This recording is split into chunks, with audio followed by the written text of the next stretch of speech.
Evidence from past disruptions to education shows that if the teaching methodology or the developmental curriculum is not adjusted to meet the needs of the students who are in the developmental learning phase, then the learning losses tend to increase, they tend to regress.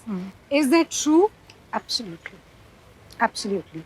You can just imagine, if we just look at what education is, let's look at what is information and what is knowledge. Information is when you switch on the television and you hear there's a war, there is a famine, somebody married someone. That's information. That's something you take in. Knowledge is what the student constructs for herself. Yeah. It's, How nice. So it's not just listening, it's listening, assimilating, understanding from my perspective. That knowledge is. Information comes and information goes. Today, let's say you and I were playing noughts and crosses and I won 4 games. I'll remember it till the end of the day. I'll forget it 5 years later. So that's the difference between education. Education is where the child is truly learning the concept, is building the concept. So at a stage, every child, when she learns, when he learns, when children learn, it has to be appropriate to the level of the child. It has to be appropriate, more importantly, to the context of the child and to the maybe the developmental stage, maybe interest. A child learns where something is interesting, and that is absolutely necessary.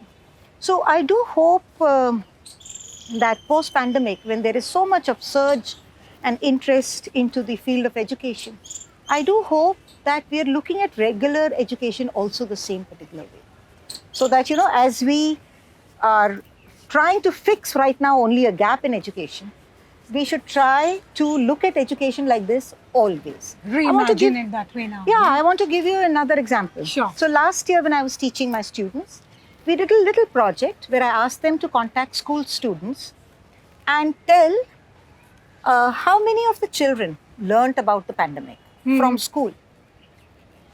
In a class, so I had 58 students, they asked 2 or 3 students, so in maybe 150 students, there was one child who reported that her teacher told her, mask pehen ke rakhna.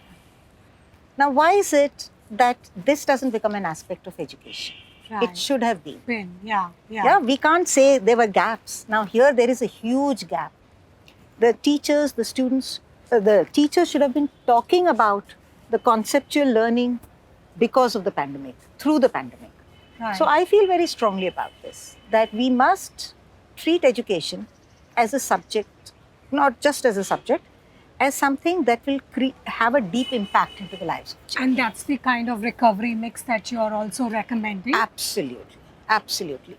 Education has to be relevant to the life of the child. How interesting. Thank you. That was really insightful. Thank you.